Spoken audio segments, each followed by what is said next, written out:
Welcome to opening Convocation. You may be seated.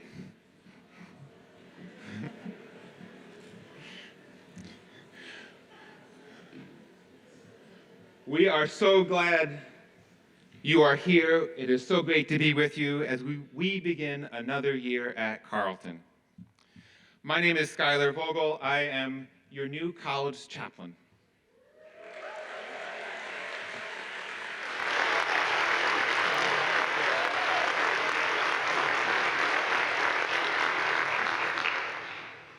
It is a great honor to be with you, especially since 16 years ago, I was up there with the bubbles blowing on everyone, and it feels great to be back on this side. It's a special privilege to come back to a place that feels like home. I return through the grace of the search committee and President Byerly, but also because I believe in what Carleton is and what it represents. Talking about Carleton is not easy. It wasn't when I was a student, and it isn't now either. It's hard to avoid tropes. Using the word quirky feels mandatory, at least once. And it's easy to sound insincere, saying what everyone expects a college official to say. But what I've learned since graduating is that such language, when it comes to Carleton, is not just saccharine school spirit. Most of us here know that the world is a difficult place. It can be frightening and sad. It can be hurtful and disappointing. The news reminds us of this daily, and no person, no matter how blessed, makes it through life without scars. So I found that the world needs places like Carleton. It needs places that shows us that even with the hardness of the world, there is goodness and hope too. We need places that remind us of kindness, of curiosity, of justice, of beauty, and that they exert their own special and potent power.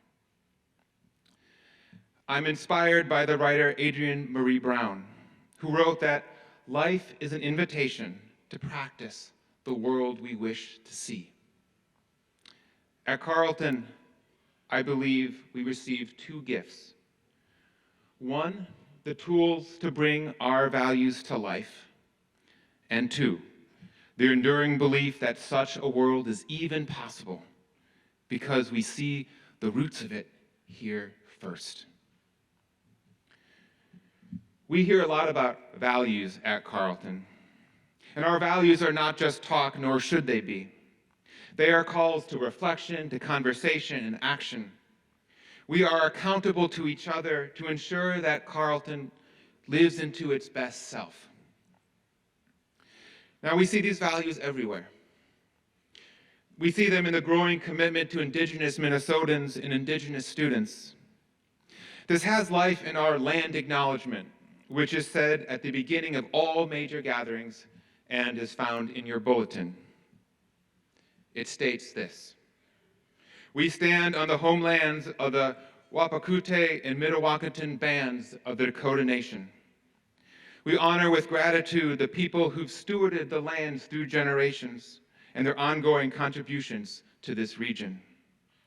We acknowledge the ongoing injustices that we have committed against the Dakota Nation and wish to interrupt this legacy, beginning with acts of healing and honest storytelling about this place. We see Carleton's values elsewhere. In our decision, for example, 2 weeks ago to end legacy admissions.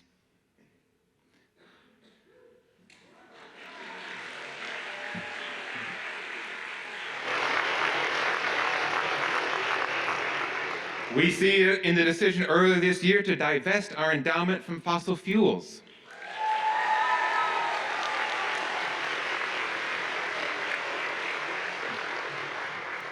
We see it in the unequivocal commitment to student diversity in the face of Supreme Court striking down affirmative action.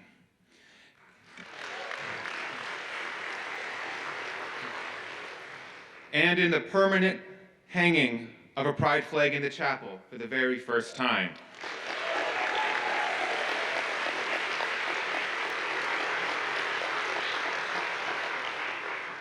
And we see Carleton's values in our reverence for human life, like today, as we hold space for the anniversary of September 11th, and for those in Morocco in the aftermath of the terrible earthquake that has claimed already so many lives. Now, I know that talking about values is risky, especially today in higher education. It can be perceived as a threat to academic freedom, an essential ingredient in the search for truth. But freedom, when wielded wisely, must be paired with responsibility. Responsibility to ourselves, to each other, to the most vulnerable, to this planet. It is from the creative interplay between freedom and responsibility that our Carleton values arise. That's why here our values are not set in stone. They are constantly evolving. Truth is ever unfolding. New perspectives, new ways of being human are always being discovered and honored and lifted up. Here we are lifelong learners. Undoubtedly, we will fall short. We will make mistakes, get confused, but hopefully that will inspire humility and grace. So friends, this is what we do at Carleton. We grow together. We seek wisdom together. We care for one another. And we change the world for the better. Students, faculty, staff, gathered from across the globe in this particular corner called Carleton. It is beautiful work. It is extraordinary and challenging and desperately needed. I am glad to be doing it with you once again. Thank you, and may it be so.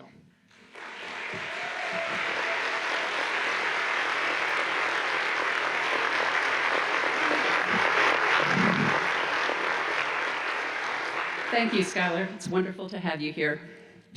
Welcome, and welcome back to all of you. It is a pleasure to see so many faculty, staff, and students here today, and a special welcome, of course, to the class of 2027.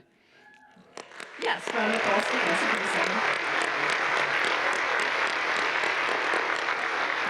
2027. It was a pleasure to get to see so many of you in Notting House over the weekend and learn a little bit about your backgrounds and interests.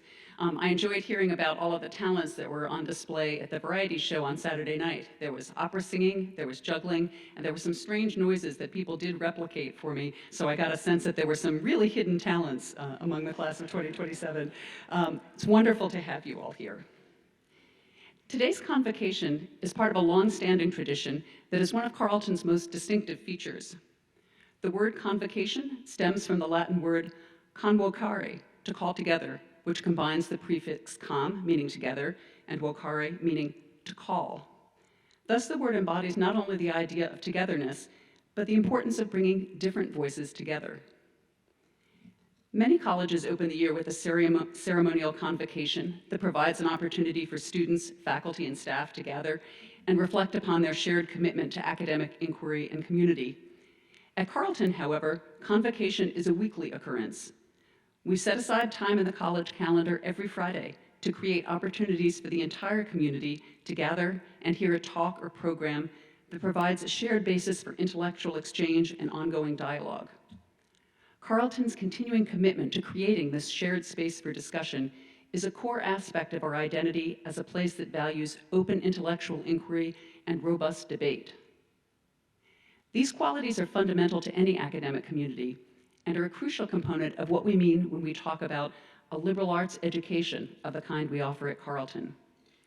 A liberal arts education invites you to study many different disciplines and contrast their very ways of looking at the world. When you learn across disciplines, you see that the same issue looks quite different through the lenses of varied modes of inquiry. When considering the impact of artificial intelligence, for example, a computer scientist's interest in mapping advances in natural language processing will be different from an economist's questions about how AI might disrupt the labor market. When examining the issue of climate change, a chemist might look at changes in ocean chemistry in the Arctic as a result of melting ice, while a sociologist focuses on the effect of weather disasters on vulnerable populations. At the same time, at Carleton, the faculty who teach these fields are in constant dialogue with each other and will encourage you to see the connections among and between these disciplines. Moreover, within any field of study, you'll see different, often opposing perspectives on an issue. You'll find that faculty are deliberate in their effort to highlight these oppositions, even when it means offering interpretations that may differ from their own. Faculty will model that openness of inquiry, and they'll ask you to do the same. This means that there may be times in a classroom discussion that you find yourself defending a view that's not held by all of your classmates. It also means that there will be time that you hear others, a fellow student, a visiting speaker, or your professor, share analyses and interpretations with which you disagree, perhaps even share opinions or beliefs that you find disturbing. Your ability to listen respectfully, engage thoughtfully, and welcome the opportunity for discussion and debate is one of the most important skills that we hope you'll take with you when you graduate. It's one that's desperately needed in today's world.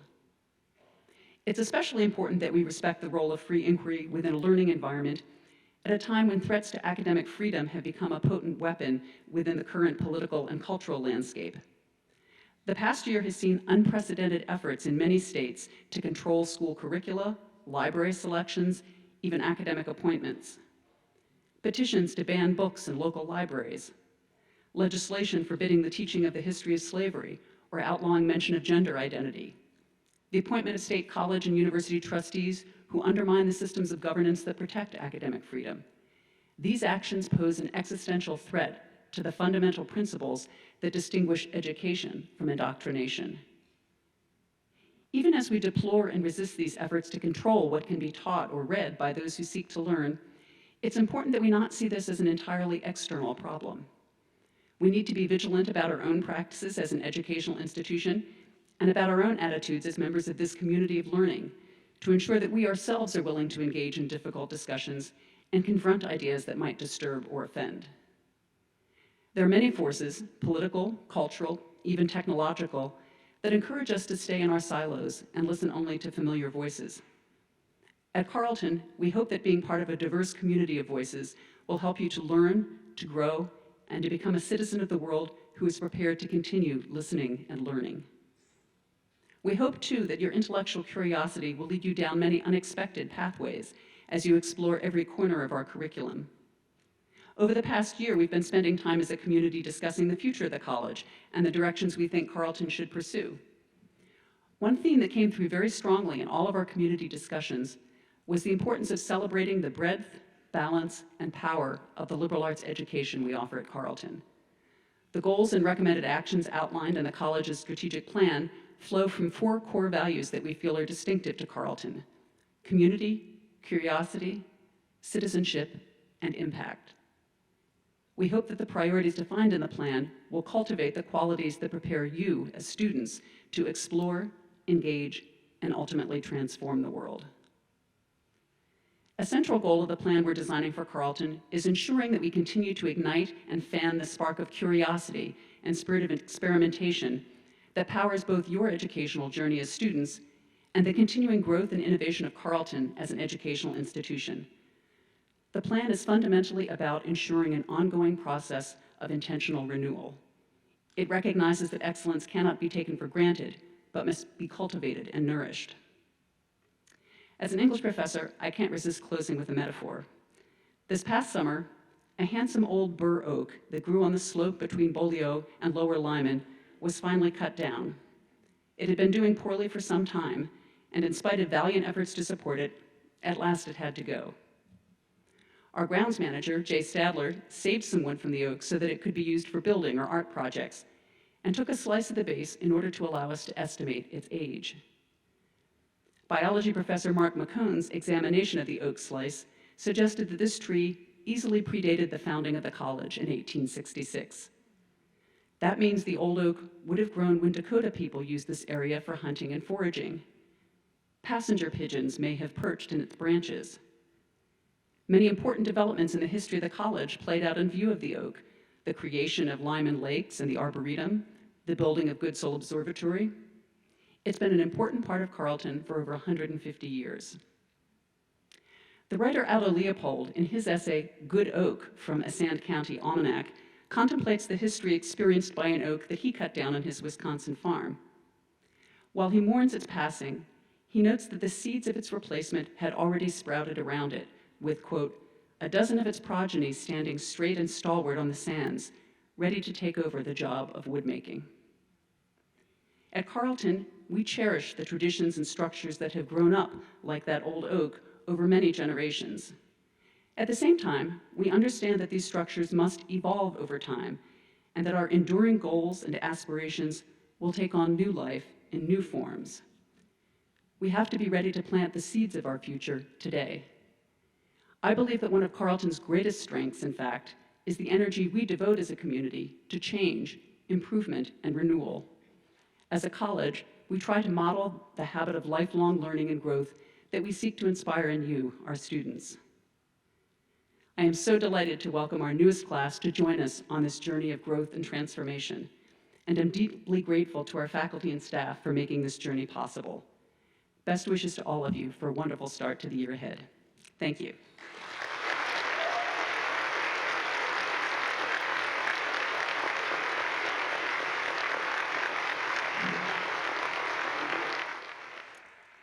Now it's my honor to introduce our opening convocation speaker, historian, author, and educator, Dr. Kellie Carter Jackson.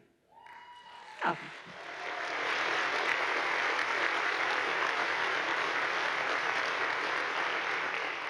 It's a special pleasure for me to welcome a distinguished guest from my own alma mater, Wellesley College, where Dr. Carter Jackson is the Michael and Denise Kellen Associate Professor in the Department of Africana Studies. Carter Jackson's research focuses on slavery and the abolitionists, violence as political discourse, historical film, and Black women's history. Dr. Carter Jackson is the author of the award-winning book, Force and Freedom, Black Abolitionists and the Politics of Violence, which won the Sheer James H. Broussard Best First Book Prize. The work was also a finalist for the Frederick Douglass Book Prize and the Museum of African American History Stone Book Prize, and listed among 13 books to read on African American history by the Washington Post. Her essays have been featured in the New York Times, Washington Post, The Atlantic, The Guardian, the Los Angeles Times, NPR, and more. Carter Jackson is also historian in residence for the Museum of African American History in Boston, and a commissioner for the Massachusetts Historical Commission. Dr. Carter Jackson co-hosts the podcast, This Day in Esoteric Political History, and hosts Oprademics, the Study of the Queen of Talk by Radiotopia. Most recently, Dr. Carter Jackson has spoken out on the importance of academic freedom.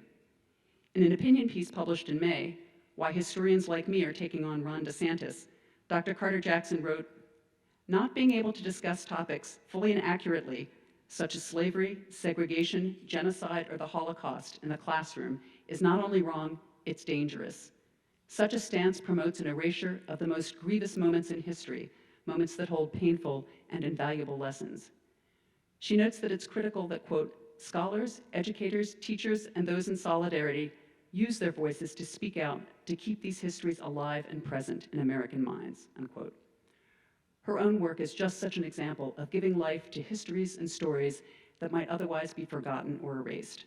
Please join me in welcoming Dr. Kellie Carter Jackson to Carleton.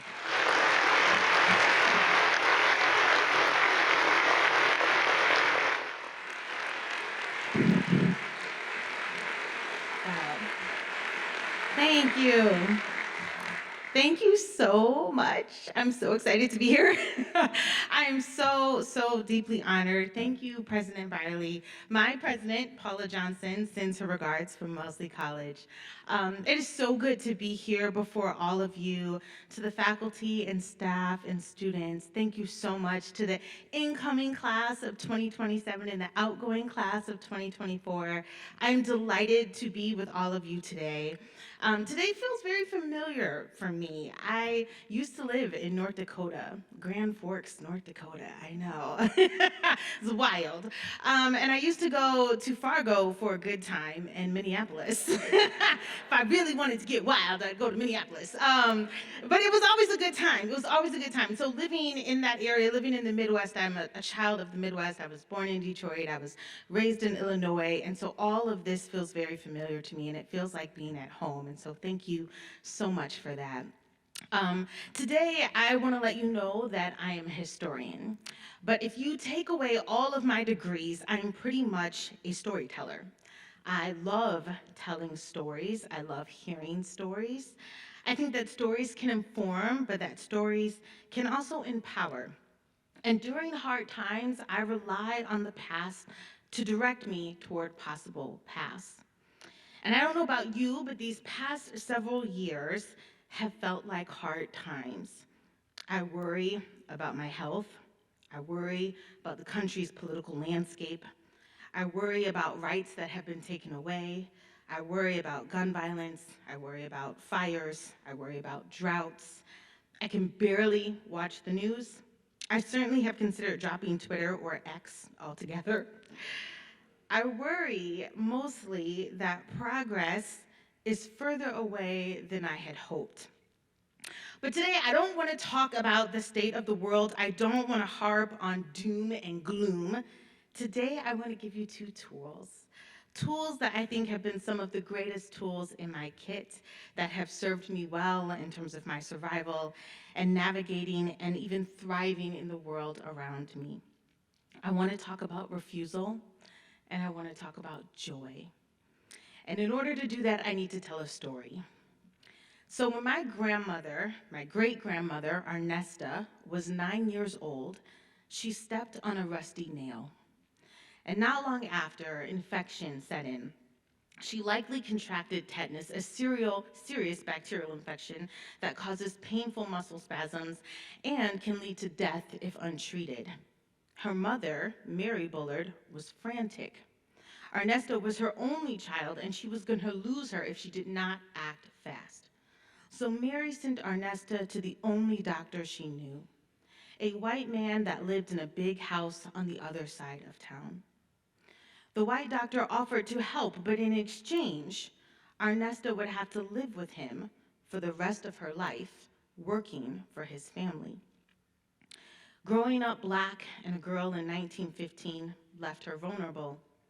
In rural Alabama, during one of the worst periods of race relations in America, these were the detestable but predictable terms of engagement. Mary was panic-stricken, and not wanting to lose her daughter to death, she agreed. But thankfully, Arnesta's grandmother, a former slave, intervened and refused the doctor's proposal. She picked up her ailing granddaughter and took her home. There, she administered every natural remedy at her disposal. Arnesta survived, but for the rest of her life, she walked with a limp. Whatever space she entered, whatever path she took, she was marked by a violent racial imprint. My mother told me this story as a child because she wanted to explain to me my great-grandmother's limp. But it was not until I was an adult that I realized just how that rusty nail was not the root of her trauma. This story has always gripped me for a couple of reasons. First, because Arnesta was a child and her mother's only child. How could a doctor refuse a dying child medical care when it was in his ability to heal her? He had abandoned the cornerstone of his work, embodied in the words, "First, do no harm." Second, 50 years out of slavery, white folks still felt entitled to Black labor in life in perpetuity. Clearly, everything was transactional to this white doctor. Built into the deal was a lifetime of servitude and likely physical and sexual abuse. Sometimes I think white supremacy in America can be summed up in these two diabolical options: live a life in bondage or refuse and limp. To be Black in America is to live life with a limp. My great-grandmother's outcome had nothing to do with biology and everything to do with power. The power of the white doctor to neglect and to attempt to exploit a little Black girl who came to him for help. But this speech is not about the white doctor or people like him. In many ways, this speech is about my great-great-great-grandmother's response, her refusal. Refusal is a forceful no. It is a no that is packed full of energy and meaning. We refuse is similar to Black colloquiums such as nah, or nope, or not today, Satan. Or my personal favorite, oh, hell no. Can I say that in a church? I hope so.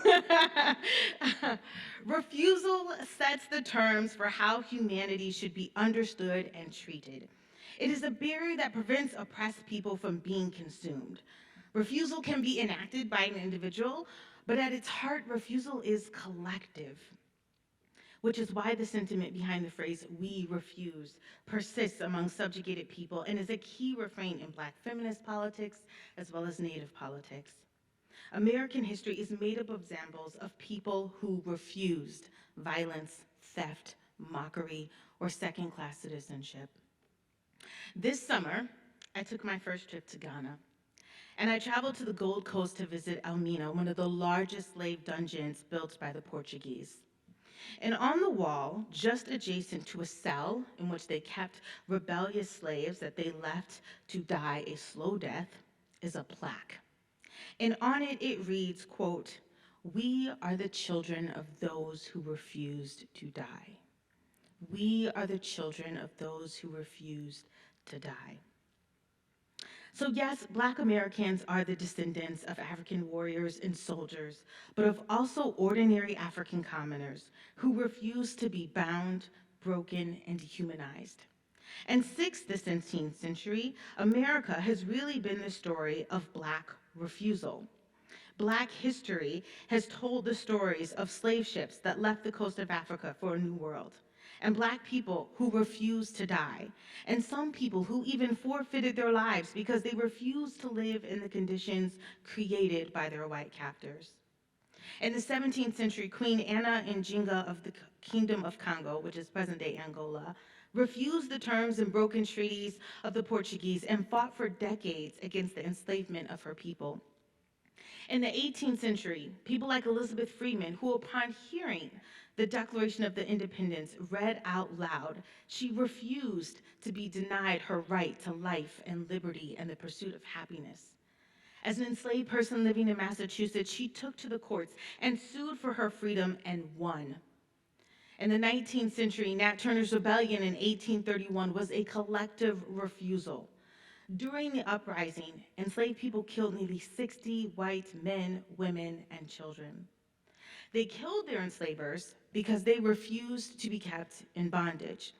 They killed white children because they refused to let them perpetuate the system by growing up to become slaveholders. Enslaved people refused to be enslaved, even when their efforts failed. Refusal is Black culture. It is our anthem, a mantra, a way of being. Refusal is persistent in the novelty and genius of our vernacular, or in the newspapers and literature we created to tell our stories, in the drum, the banjo, and the bass that permeates our music, in the vocals that refuse to be timid, diluted, or replicated. It is present also in our willingness to welcome, forgive, be hospitable, and care. Refusal is also about truth-telling. And I think this is important because right now we're in a moment where we need to bust a lot of myths. These myths are the following: that we are not going to run out of homes if everyone has a house. We will not run out of jobs if everyone is properly educated. Homelessness is not required. Failing schools are not necessary. Voting in a democracy is not a privilege, but a primary feature. Mass incarceration is not merely unfortunate. Voting, like I said, refusal essentially calls BS on artificial shortages, white fears, good intentions, hysteria, and conspiracy theories. On your college journey, we can refuse lies and resist the status quo. Together, headed in a new direction, we will walk and run and limp or even skip toward the light. Because refusal for me is also a key component to joy. Yes, joy. I see joy as one of the most potent revolutionary work or tools toward liberation. Joy is the ultimate expression of humanity. Author Toni Morrison once said, "Finally, in this long trek through 300 years of Black life, there was joy," which is what I mostly remember. The part of our lives that was neither spent on our knees nor hanging from trees. The bulk of Black life is made from joy. And joy is not the denial of pain or trauma or death, but the hope that comes from activism, resistance, and refusal. Joy is a haven. There are ways in which people have carved out maroon societies to experience joy that cannot be stolen. Joy is often defined, too, by the Black church.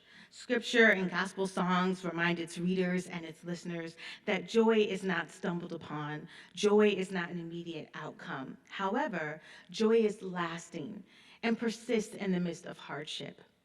A constant refrain in the Black church is the biblical scripture of Psalms 30, verse 5. Weeping may tarry for the night, but joy comes in the morning. Again, joy is not certain. It's not instant, but it is certain. I remember growing up listening to the Georgia Mass Choir, and Dorothy Anderson and Kirk Franklin would bellow out the lyrics, joy, joy, God's great joy. Did anyone know the song?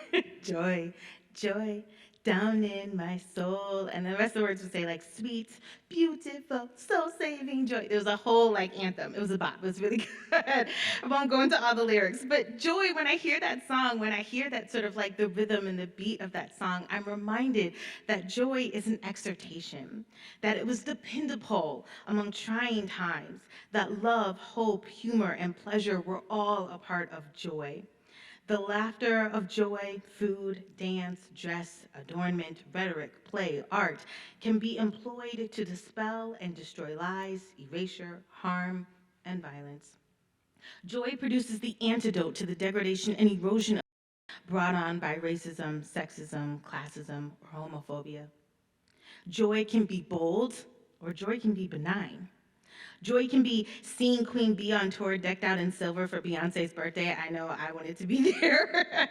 Or joy can be, screaming your head off to her lyrics.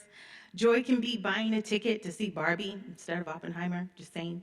Um, Joy can be roller skating, it can be fishing, it can be singing or teasing or cheering or resting or vacationing or getting dressed up or birthdays or reading a good book. If it compels joy, then it does the work of fighting injustice.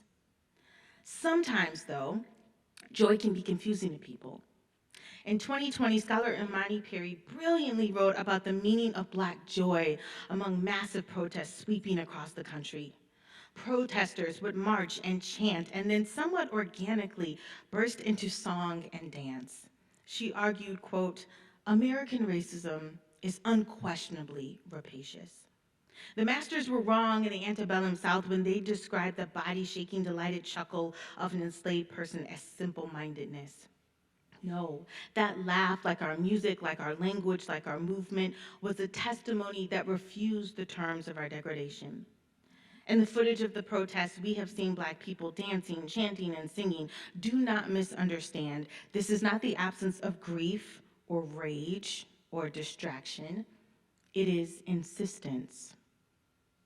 To refuse the terms of our degradation is a masterclass that nearly every marginalized person can teach. Some of the most potent examples of joy as refusal come from slavery. To be clear, though, joy is not justice.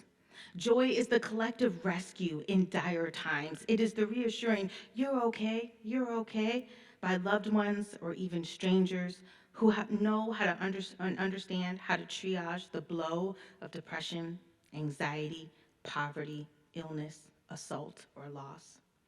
College students and young people need reminders that they are not crazy and nothing is wrong with you. When Zora Hurston discussed her identity, she refused to see Blackness as a problem, as a thing that needed to be fixed or altered. She said, I am not tragically colored. She confessed to not having time for self-loathing. She said, quote, I'm too busy sharpening my oyster knife. Joy rejects, neglects, and even mocks feelings of inferiority. So this academic year, I want you to refuse to be distracted. I return to Toni Morrison again for her brilliance always. Morrison has the best quotes. And she says this one, which is a true banger. She says, racism is a distraction. It keeps you from doing your work. It keeps you explaining over and over again your reason for being. Someone says you have no language, and you spend 20 years proving you do. Someone says your head isn't shaped properly, so you have scientists working on the fact that it is. Someone says you have no art, so you dredge that up. Somebody says you have no kingdoms, so you dredge that up. None of this is necessary, end quote. Refuse to be distracted. Focus purely on the joy that comes from language and science and art and imagination. The saying has become cliche, we laugh to keep from crying, but I think that laughter comes from within because something such as racism at face value is absurd. Beyond the major laws such as bans against interracial marriage and integrated public schools, nearly all of American life from the 17th century forward delineated laws to empower whiteness and disadvantage blackness.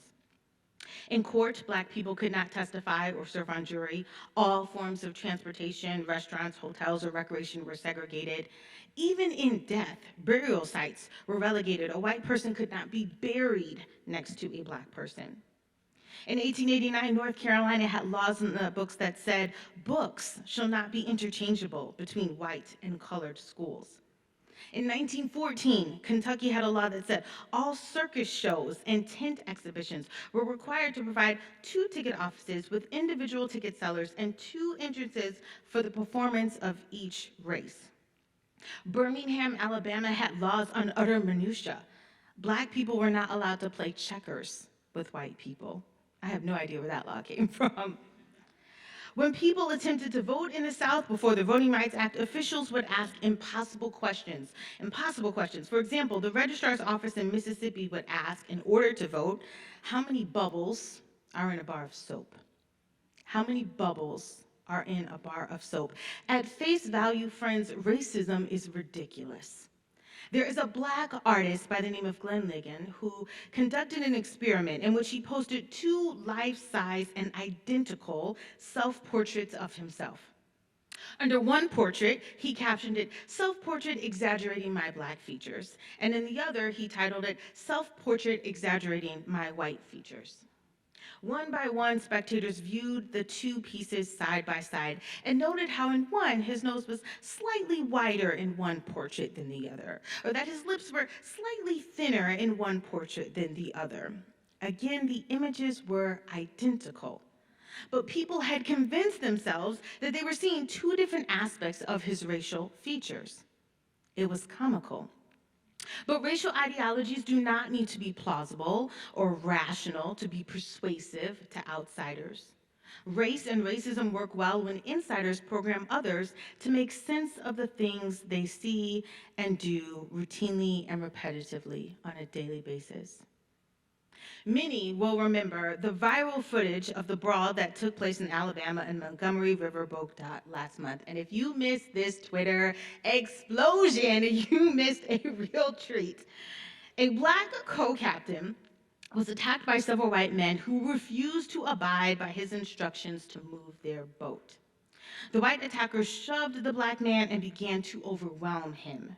In minutes, dozens of surrounding Black men and women joined in the fight to help the co-captain by jumping on the white assailants and landing blows, including one 16-year-old who jumped from a boat, swam to the dock, pulled his wet body up for the waters, and promptly body slammed an attacker.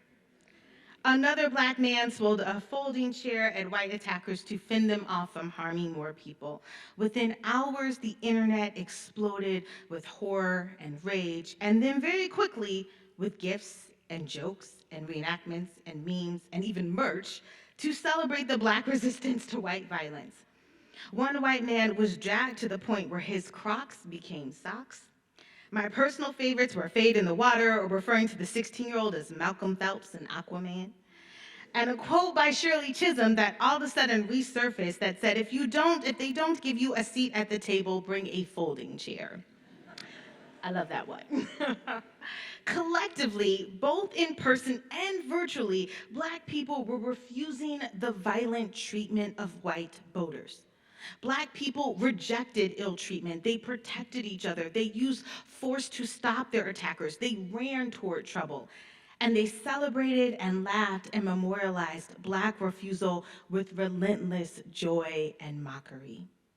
Poking fun robs whiteness of its legitimacy. Humor undoes the authority of white supremacy. It reveals its irrationality. The lessons of refusal and joy were bound up on that Alabama dock. The initial response to an altercation like Montgomery is anger, and don't dismiss this. Theologian James Cone contended that anger and humor are like the left and right arm. They complement each other. He says anger empowers the poor to declare their uncompromising opposition to oppression, and humor prevents them from being consumed by their fury. You may be thinking about the state of the world and the state of politics and the state of our climate and environment, the state of our prisons, the state of our educational system, and you might be angry. You should be. But anger is useful. Audre Lorde argued that anger prevents you from being stagnant and resigned. Anger is the engine of refusal. But our anger should never be left alone. It must be tethered to hope, and hope is tethered to joy, and hope and joy stem from a place of purpose and promise. Wendell Berry, who is a writer and a farmer and environmental activist, argues that when it comes to fixing societal's problems, he says that people often want solutions as large scale as the problem. But rarely can any major problem be solved in this way. Instead, he suggested what is needed is countless small solutions that can chip away at core issues. But small interpersonal solutions do not satisfy America's needs for drama, fame, or credit. And at a surface level, refusal and joy can feel inadequate. At best, it can feel dismissive or worse, like salt to a wound. But refusal is not a simple declaration. It is a verb. Moreover, joy is not mere optimism. It is a conviction that nothing big or small can be tackled without first believing it is possible. Students, my friends, you do not have to swallow the ocean or build a city in a day. Not everything has to be complicated. As you take your classes and prepare for lives of leadership and service, think about the small but powerful ways you can refuse or find joy to combat violent systems. I'm going to close with one more story, a personal one. I am raising 3 beautiful Black free children. And my oldest daughter, Josephine, is 6 years old. And Josephine has one of the most infectious and delicious laughs.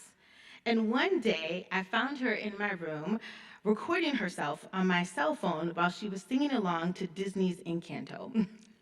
She was belting her heart out with all of the intonation to Mirabelle's Waiting on a Miracle. That song's a bop, if you don't know it. As I looked for my phone, I realized she had it, and I said, "Jojo, what are you doing? Give me my phone, please." She handed it over to me, but first, she wanted to see the video that she had just finished recording. And so I hit play. And together we listened to her rendition.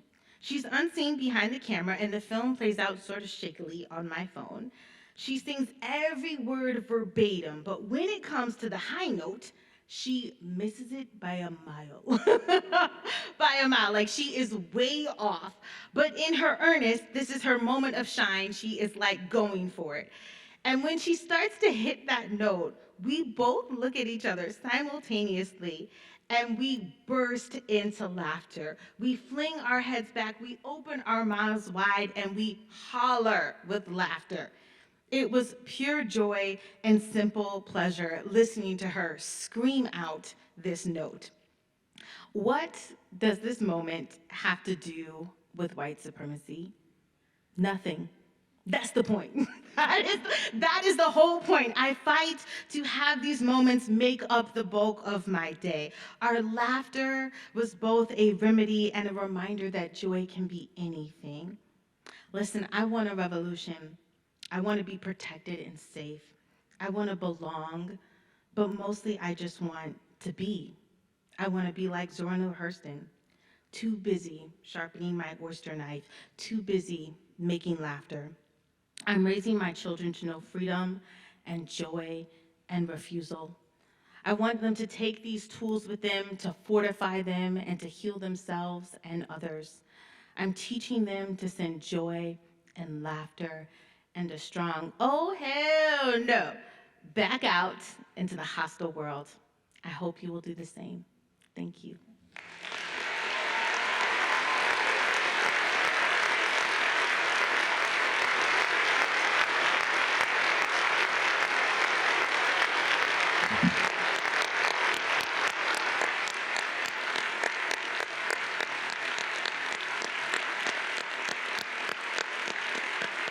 Thank you, Dr. Jackson.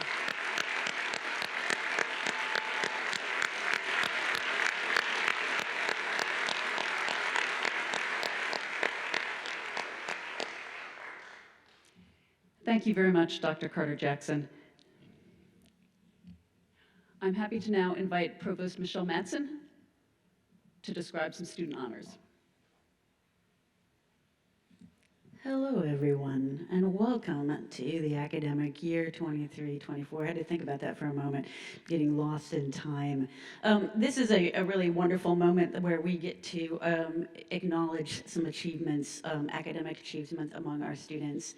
And by tradition, Carleton generally recognizes and honors student accomplishments and awards at the Spring Honors Convocation. So don't forget about that one, too. It provides us, as a learning community, a wonderful opportunity to celebrate the accomplishments of many. The one exception to this practice is the Dean's List, which is always announced at the opening convocation of the new year. The Dean's List, a nationally recognized designation of academic accomplishments, is a very appropriate exception to our practice of honoring both academic and community engagement achievements in the spring. The Dean's List recognizes those students whose annual grade point average puts them within the top 10% of their class for the previous year. It is based on the GPA earned in academic work over the 3 terms of the academic year for which it is awarded. It offers recognition for superior academic achievement in the year just completed and begins each year anew with a clean slate, new opportunities, and a new beginning. Students whose academic achievements earn them a place on the Dean's List for the 2022-2023 academic year are named in your program. Will those of you who are named please stand up so that the rest of us can offer you our enthusiastic congratulations.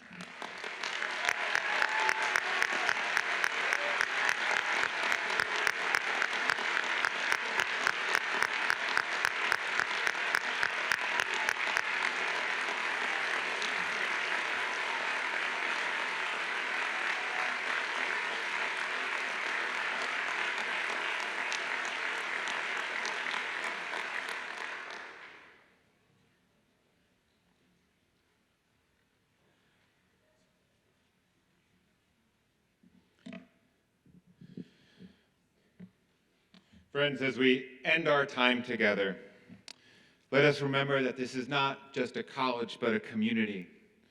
Remember that we are here to learn and grow together. We nurture lives of curiosity and passion, and we make the world a better place. Here we find places of refusal to be distracted, refusal to fall into despair, to be defined by the expectations and biases of others. Look this year for where you can refuse. This is also a place of joy. Look for those ways that joy can lift you up, give you hope. Just be. We do all of this not out of some obligation, but because this is the way we should be. Because of some ineffable reverence for ourselves, for each other, and the universe that we inhabit. Because we love this world and we find it beautiful and fascinating and worth saving. Because we care about one another. Because we know what joy feels like, and laughter and longing and wonder, and what it might feel like to be free. So come, join us in this adventure that is learning to be human together. Come join us in making this life better for everyone. It is a great gift to be. To be, as Mary Oliver writes, living this one wild and precious life together. May we rejoice today and be glad in it. Thank you.